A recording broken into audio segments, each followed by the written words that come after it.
This is a video walkthrough of Chapter 3 of Applied Statistical Analysis for Psychology and Human Factors in R. If you want to follow along, go to this website here, and you can scroll down to there it says Chapter 3, and there'll be a link to here. There will be this video right in place of this first, and then you'll see this link for supplemental materials. Here you can download the walkthrough, which includes all the R code, as well as some of the PDFs that were created here. This is all you need. There's no data for this walkthrough. And you can follow along in the book by clicking on this course textbook. I've got it open already. Chapter 3, Programming in R. So I'm going to start, I guess, by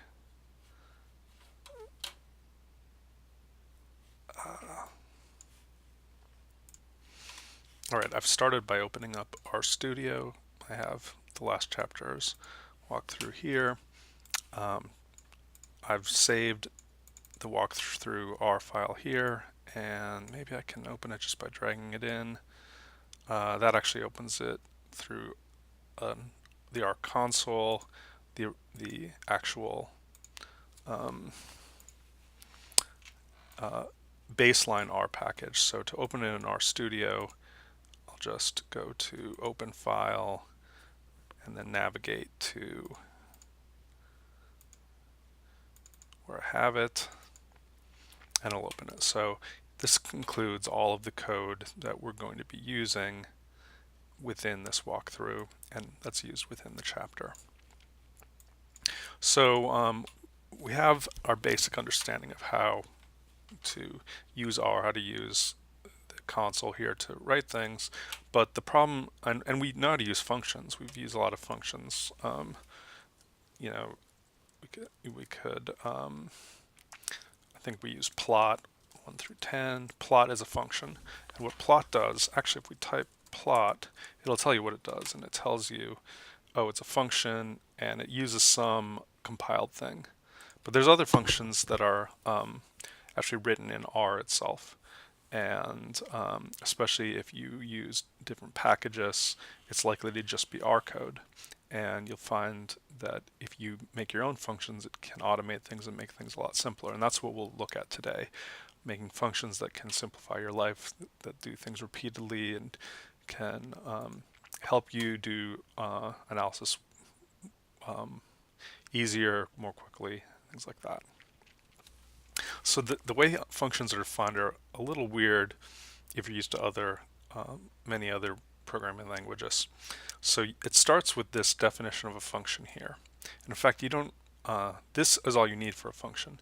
You use the keyword function, and then you give it the arguments you want. And here we use x, but it doesn't have to be x. It could be anything. If you have more than one argument, you put commas and list them out.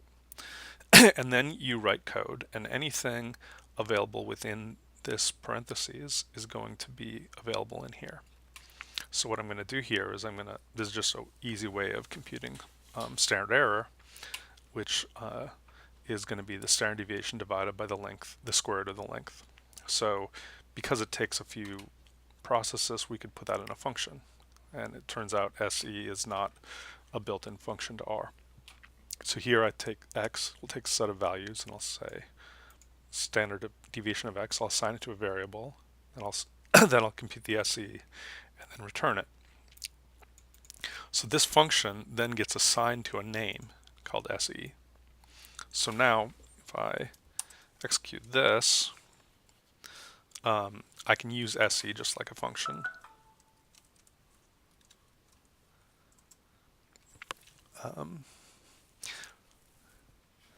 So here I did SE of the values of 1 to 20, and I get a value of 1.32 because it returns that. So you don't actually need this return either. The last value that's executed within a function will be returned. Furthermore, you don't have to actually pass values in. I could refer to variables outside, so the scoping is such that within it I could refer to things outside, but that's usually not good practice because you're not guaranteed that that thing exists. However, anything I create in here will not be accessible outside. So these go away afterwards. So I can do whatever I want. These are sort of temporary, except in very there are ways to make changes to things outside within here, but that's sort of advanced work. And anything I do here will go away. So this is a handy way of creating a function. But maybe I want it to be a little simpler. Here's another function. This is doing the same thing. I'm doing the same first row, first line, and then I'm just going to return this function. So I get rid of one of my variables, and it's going to be, it's going to give me the same values. And as I said, you don't even need that return value. Whatever's the last thing executed within function will return. Same thing. And if you want to start something like this, you don't even need these intermediate values. I can say SD of x divided by square root of length of x, all in one fell swoop. So if I do this again, you can see I get the same numbers. Now, if you look at SE, what it will tell you is the function. So sometimes if you have some complex function you want to know what it does, you can just type its name out and it'll tell you. And then you can maybe copy that in and adapt it to whatever you want to do. Okay, so here's some things about functions. So anything you create with a function will go away. Anything that's already available, like if I say n is, or b is equal to runif 100, since b is here, I can make a function that accesses b and it will be available. I can, one handy thing you can also do is you can use call and eval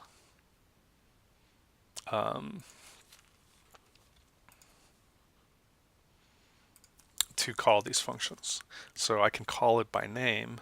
So I could say, for example, let's see, if I call SE based on the values 1 through 20, what that does is it creates a function call. So it returns SE 1 to 20.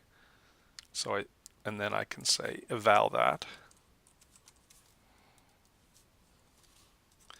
And it does the same thing. So why would you go about this? Well, maybe you have a function and you want to pass in a statistic that is optional.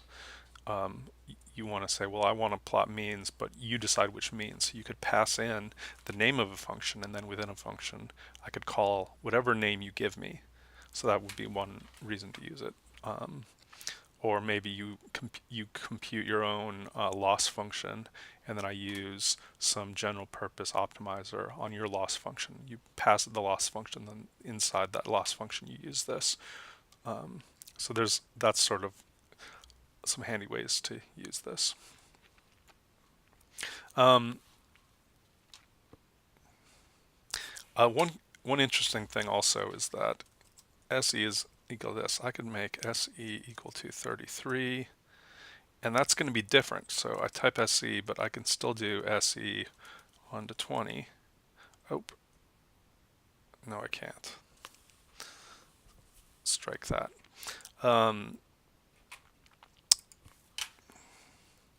In this case, it overwrote that. All right. Okay, so there's an exercise. Write a function that instead of doing standard error, computes min, median, or max. All right, so there's a lot of built-in functions to R are not very good at handling missing data. So here I've got maybe some missing data. They're marked as a special value NA. So R knows that they're missing. And it will oftentimes it'll ignore them, but sometimes it doesn't know what to do. And so it turns out that for many functions, like the mean of functions that contain NA is going to be NA. Well, this is good if because you don't want to silently avoid missing data, and so they want you for something this primitive to determine exactly how you want to handle it. So there's an argument in here, x. You can say na.rm equals true, and that will compute the mean. But that's not the default. So we could we can make our own function that does this. So we'll just call it clean mean, and it takes argument x and then applies mean on x, but with a hard-coded parameter na.rm. Now, if you calculate clean mean, you don't have to specify this. So this is a really handy way while you're doing an analysis. If you're going to be using something like this a lot, you can sort of make a wrapper function that you know that you want to get rid of NAs, or you want to get rid of, say, any responses longer than 5 seconds or something like that. So you could take this wrapper function and handle stuff inside, and so it's just basically the same thing, but hard code some of these arguments. This is a really common way of using function and really useful. Other ways to specify default arguments might be in plotting functions. So you might want to make a lot of plots, and the plots are, you want them to have a certain style. Here's something called plot nice, and what I've done is I've given a function that takes multiple arguments, x, y, and then some other things that I'll talk about in just a second. So if I just plot, it needs an x and y, so if I just plot x and y, it'll plot those, but not according to its normal plot function, but with these things hard-coded. So what you also do here is specify default arguments. So here I have a color, and I want it defaulted to red. I have line type, I have box type, I have characters, the character code, and I have LAS, which is the direction of these angles, and so, or the direction of this text. So those are the default ones, and I'm just using these labels so that I can pass them in directly. I could have called these anything and just passed the right thing in afterward. So now I have a function that has default arguments that I like, that give me the visual styling that I want, but I can also override it if necessary. So here is an example where I'm going to use it twice. So if I want to call it blue, I can, but instead of the sort of open circle black dots, I get this red circle, red filled circles by default, and reasonable axes and things like that. So that's another way you can use functions, is sort of to specify default arguments, not just override them, but specify them. And if you put them as the default values up here, then you still have access to change them. All right, so another thing you can explore with functions is both optional, required, and default values. So this is just a very simple example of an optional value with a default. We use them above, but this is just to clarify it. So here, it's a function that increments. You take a value and you add something to it, and by default you add 1. So, and then it returns that. So if you think about how this works, if I say increment 100 or 1000, it'll return 1001. So there's this argument that I don't specify, and when you don't specify it, it gets bound to the value in the default. But I could specify it, say 3, and it'll add up like that. Actually, the arguments, you don't even need to specify them in the order. I think I can do this. Add end equals 3, value equals 1000. And it's the same thing. So I can specify them because they're named in any order I want. If I don't specify the name, they're in the order given. And if an optional value isn't specified, then that's required. If I try to just do increment, nothing happens. The value is missing with no default. So that's how you can play with both default and optional values here.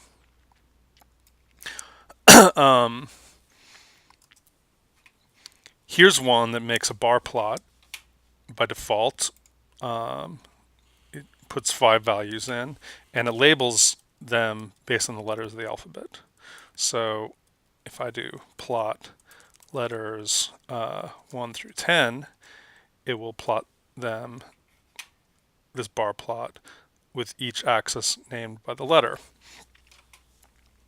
So what's interesting here is that I'm actually calculating something in the default value based on another argument, which is sort of interesting. So you define it based on the first argument. So you can specify default values based on other values that are previously defined.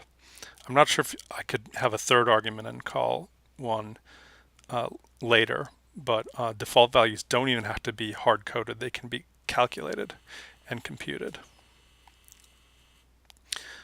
All right.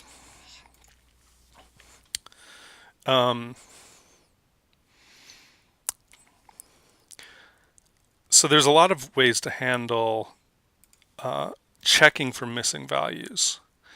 And here's a few of them. So the question is, what do you want to do if someone's missing a value that you want to specify? And so here's one. I can default it to null. And this is not really a missing value, but instead of making, so here, let's say I want to have something apply to x, but if x and y are there, I'll apply it to both. So now I can test if y is missing, and if y is missing, I'll just return x. Otherwise, I return x plus y. So if I do add up 1 to 10, could not find,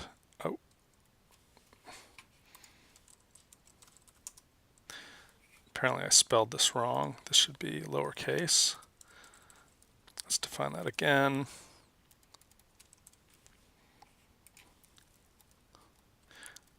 So if I add up 1 to 10, it gives me 1 to 10, and then I could say 101 to 110. Then it adds the two together. So it checks to see if it's missing and takes a different path in that case. There's also this way of doing it, and it's sort of magical how this one works, because you can specify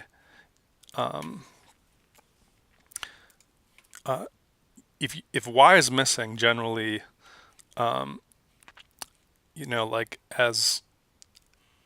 if y were missing, it would fail. But somehow, if you check after the function's instantiated, let's see, then you can use that if missing argument to so specify just the first argument or the first and the second, and it will do the right thing no matter which one. Okay, finally there's, this is sort of advanced, but you can, there's a special argument called ... that just sort of allows you to get a bunch of additional arguments. This is like everything else, and then pass it to another function. So there's a lot of arguments available to the plot function, the axis color and the line color and the line type and the size and margins and things like that. And so if I want to build a special plot that maybe I have a special label I want to put on there, then by just calling plot label on numbers, that that axis, that title appears, but I can give it other arguments and those get passed through. So although PCH and CEX are not named here, they get bound into this everything else list and passed on to plot. Plot happens to know how to deal with these. So this is not gonna, you can't pass something to this that this function doesn't understand, but it's a easy shortcut for having to define all possible other arguments. All right, so one way I use functions a lot is to specify an argument by wrapping a function. So if here's one that finds the fifth quantile, so the fifth percentile. You can get the quantile, the fifth percentile, by doing quantile of let's say 1,000 random numbers, 0.05, and it'll say, well, the fifth percentile is 0.0507, which sort of makes sense. But maybe I want just a function that hard codes the fifth one. So here's, I define Q05 is going to compute the fifth quantile, and 0.05 is hard coded in here. Now I have one I can run with just a single argument. This is handy because they're functions that like apply that takes as an argument a function with just a single argument. So I couldn't actually write if I want to find the fifth percentile of this,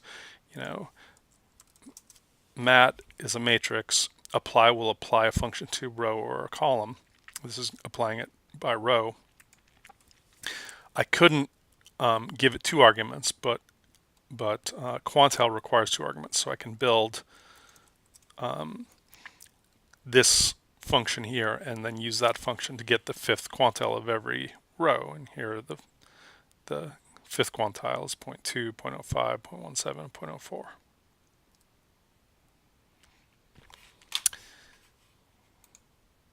So the interesting thing here is this seems like a lot of wasted effort because I'm defining a function then using another function.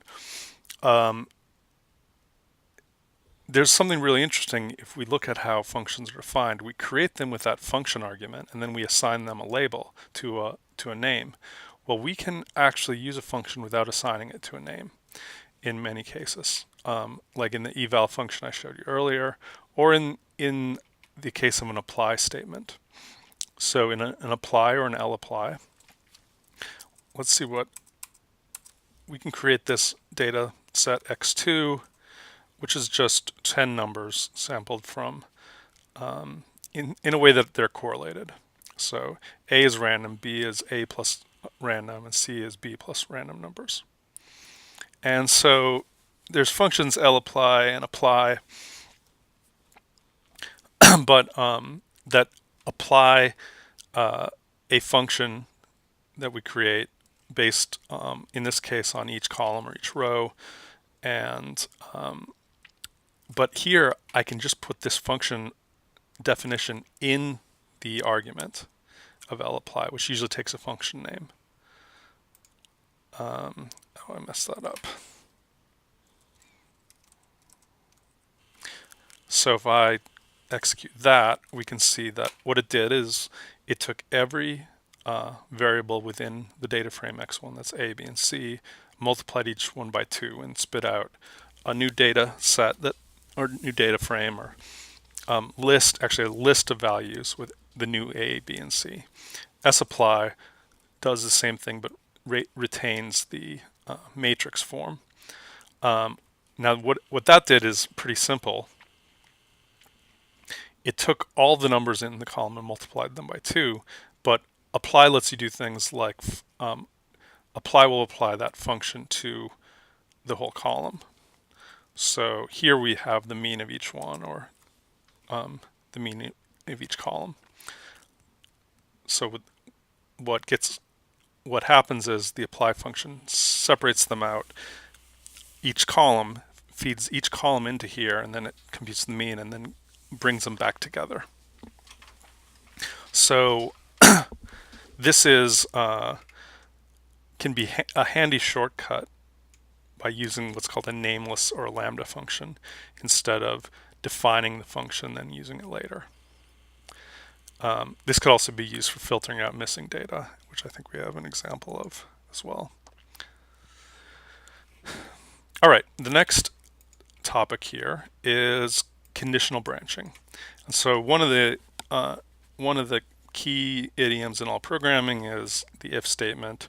Do this only if this is true.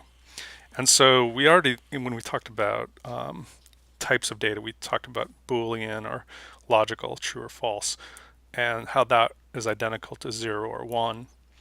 And so the if statement works by determining whether the argument is equal to 0 or not equal to 0. So anything that is equal to false or equal to 0, it will not execute the code in the brackets. If it's equal to anything else, it will execute it. So here, if I execute this, it loaded the code, but nothing was returned. Nothing was printed out. Here, it printed out. In fact, this is maybe not intuitive, but I could do if 100, print this out, and it still prints it out. So anything that's not 0 is true, and it will print it out.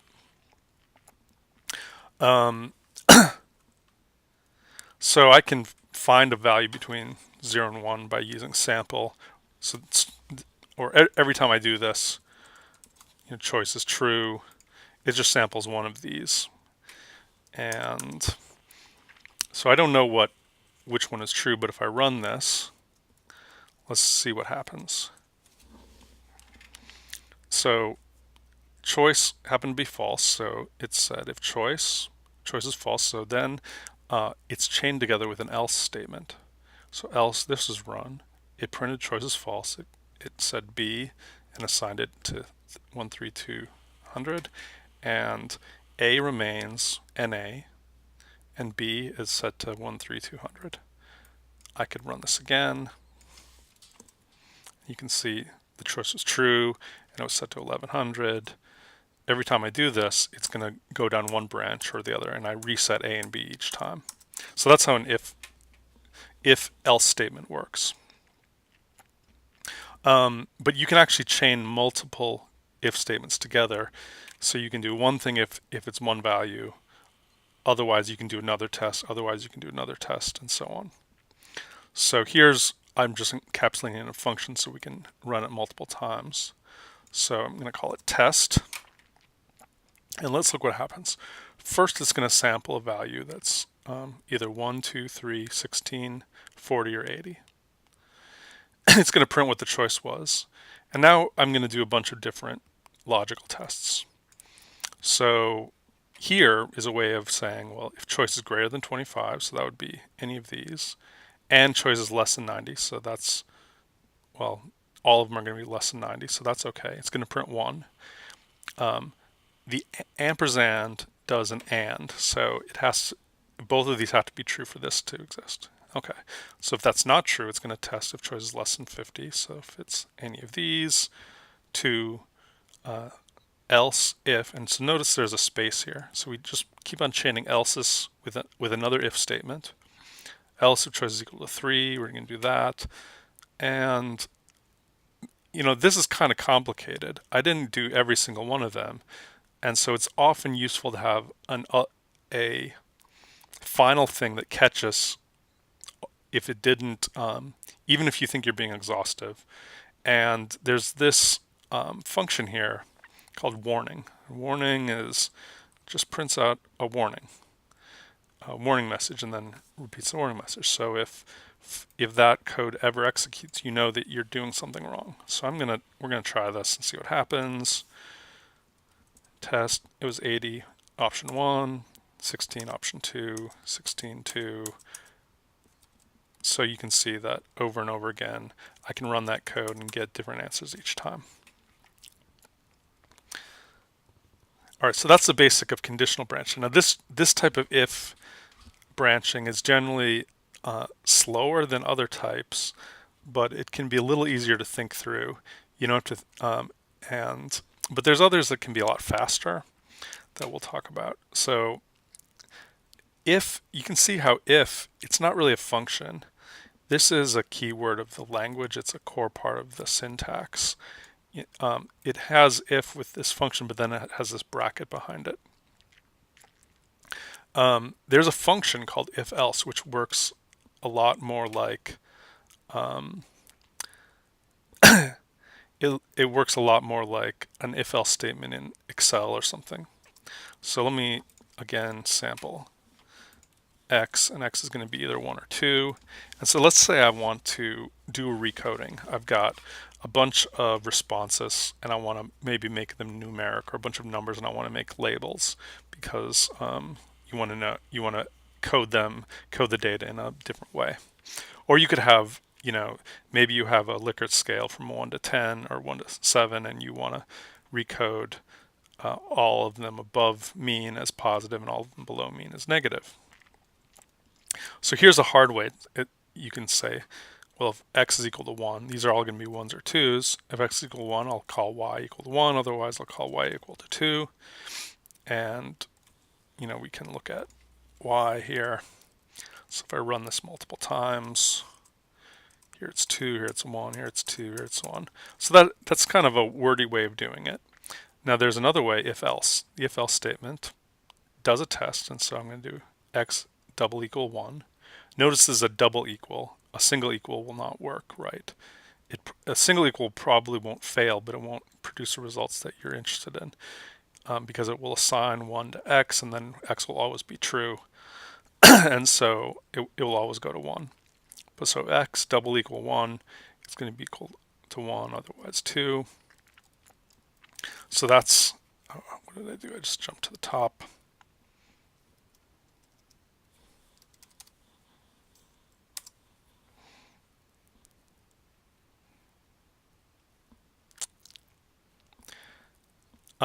But here, this is actually a function, if else.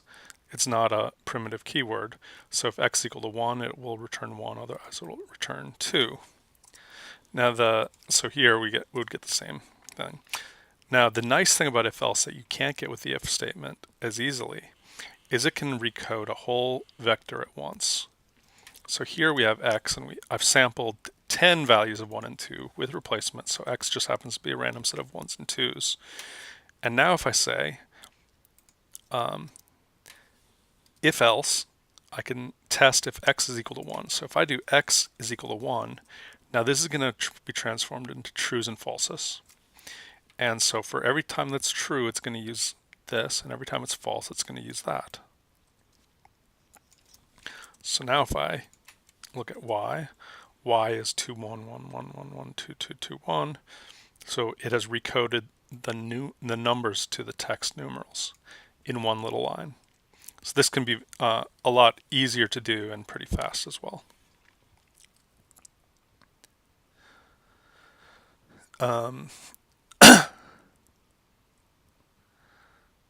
All right, so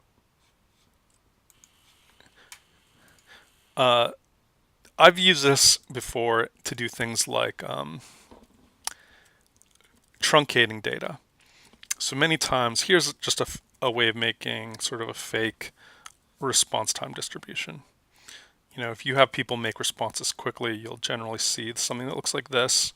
You'll see, it can't be less than 0. So anything you're looking at time often has a long tail. And in fact, this has a really long tail. It has a spike here, and comes down, and then there's some that, if this is in seconds, most of them are below 5 seconds. Some of them go up to 10 seconds, and then pretty much everything after that is very rare. So not that I necessarily want to get rid of those, but maybe I want to zoom in on just this part. So here's a way of saying, when I plot this, I'm going to take all my x values, and if x is greater than 10, I'm going to just replace it with 10. Otherwise, I'm going to use x. So this takes a little bit of thinking to understand what's going on, but you can see if I do this, if I just do that if else statement, I've got a bunch of 10s in here. So everything got recoded to itself unless it was greater than 10. Then it got truncated to 10. So if I look at this histogram now, I can zoom in a lot more, and you can see a little tiny bump where everything greater than 10 got recoded to 10. You might want to make a note that this is 10 or greater. All right, so what else? There's another alternative to if-else, which is a switch command, and this is like a multi-option if-then statement. And so this, so if I'm, x is one of the values between 1 and 5, and switch works in a couple ways. The most obvious way is you give it a integer, and then it will go to the argument related to that integer and return that value. So here's 1, here's 4, and so on. But you can't do the recoding like if-else. So if I sample two things, I'd like to be able to apply this to a bunch of stuff. X is, C and D. Well, if I do a switch here, can I get it to recode a bunch of them? I can't. I can only do one. So now, if X is E, it will return 5.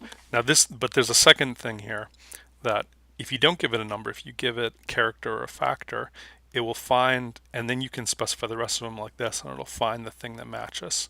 And this can be a very clear way of doing a recoding. So you can say, I want A's to turn to 1s, B's to turn to 2s, C's to turn to 3s. However, it'll only recode one at a time. So in order to recode a bunch of things like this, you have to put in a loop, which we'll handle next.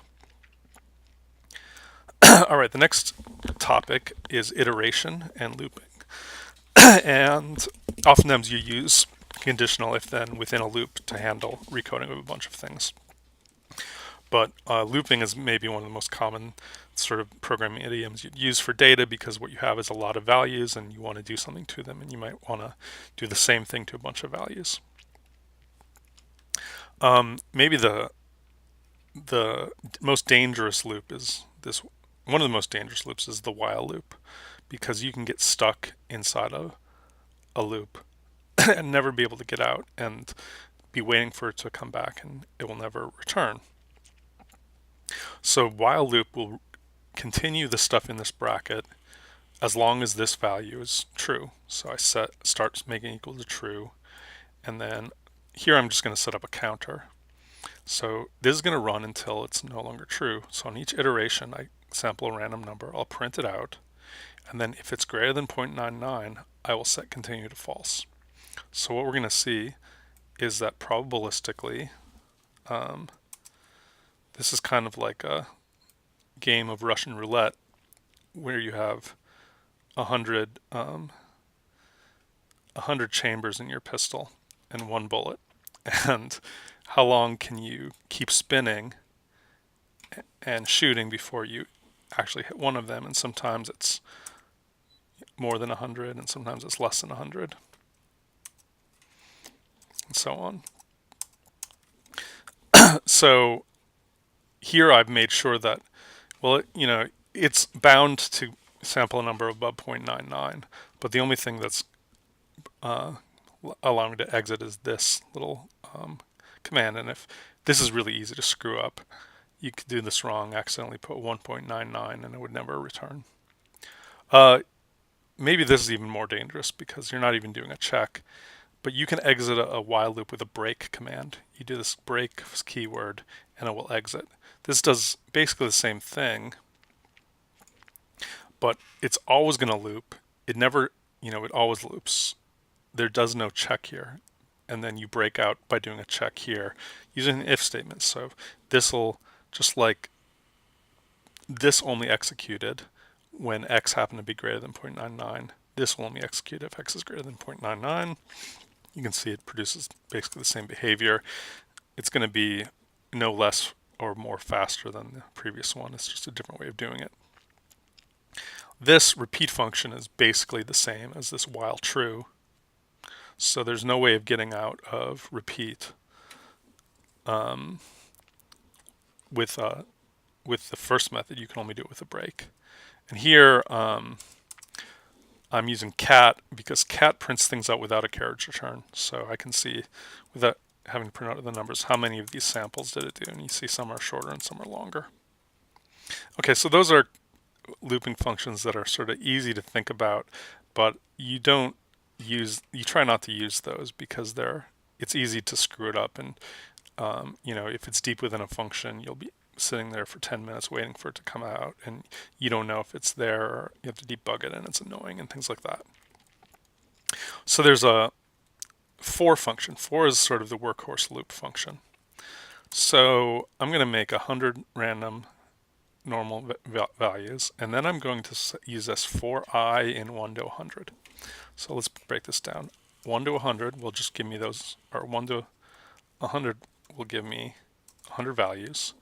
And what it's going to do is for every value in this sequence here, it's going to consecutively bind I to each one of those values, run the code here, and then bind this to the next value, run the code, and so on. So if you look at what happens here, I'm going to print out for each one, that random number that I had sampled up here.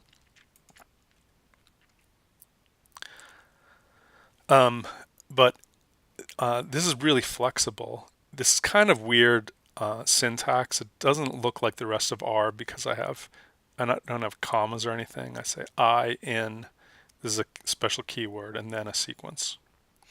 An easy mistake people sometimes make, or let me put it another way. An easy mistake I often make is to forget the 1 colon. So if I'll say for I in 100, and then it'll just do that one value, 100, and it won't iterate through.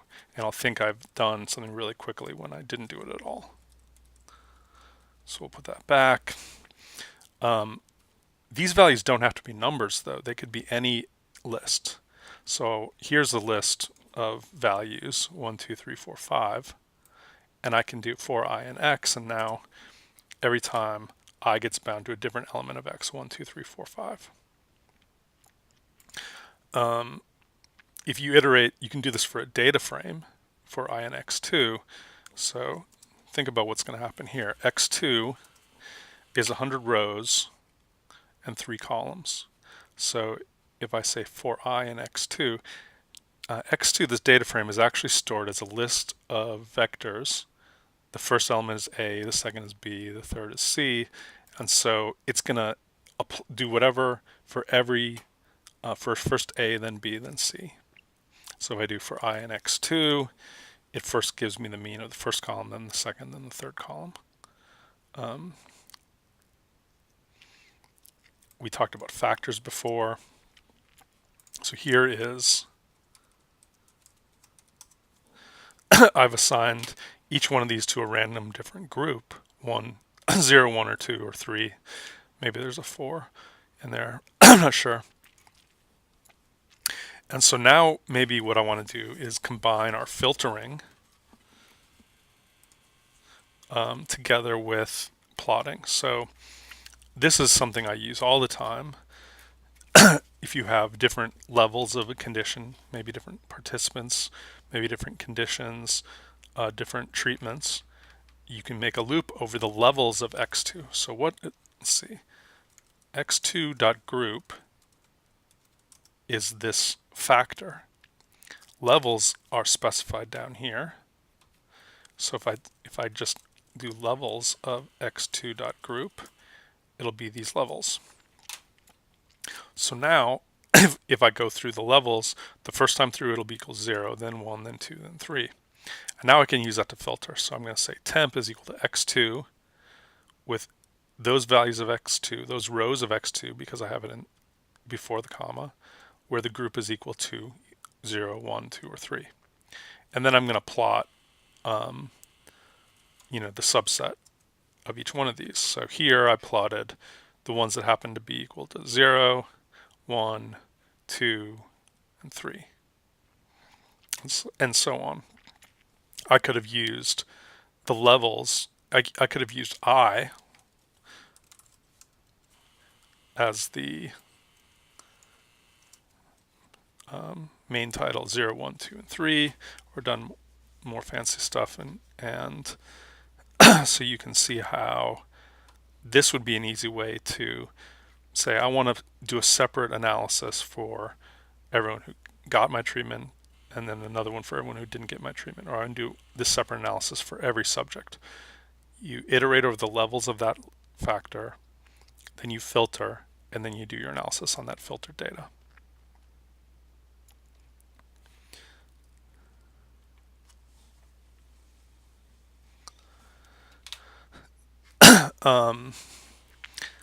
Okay, so that's a for loop. There's several other loops that we've done a little bit. We've looked at lapply and sapply I showed you. And what these do is iterate sort of simultaneously over all levels of something. So if I do this again, if I do lapply of x3 over mean, or sapply of x3 mean, it will apply mean to every not level of x3, but every variable in x3. All right. Here's some function and looping arguments or exercises. All right. I think that's about it for this chapter. Actually, the only other thing I skipped over is the which function. So this is another way of, that's sort of like it's sort of like the switch function or the if else statement. And let me copy it up here.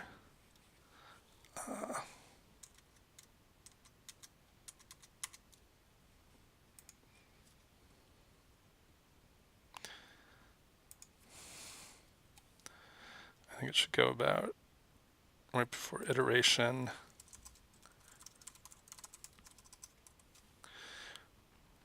Oops.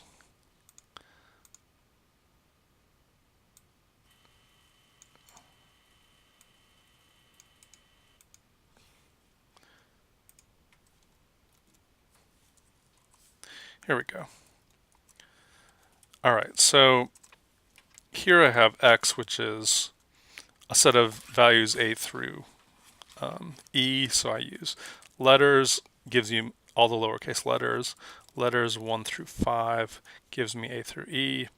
Then sampling it, I can sample 10 with replacement. So every time I would do this, I get another 10 letters a through e. Let's say I want to do recoding. I want to make the lowercase a's uppercase. So I could say x is equal to a, and that gives me a set of trues and falses.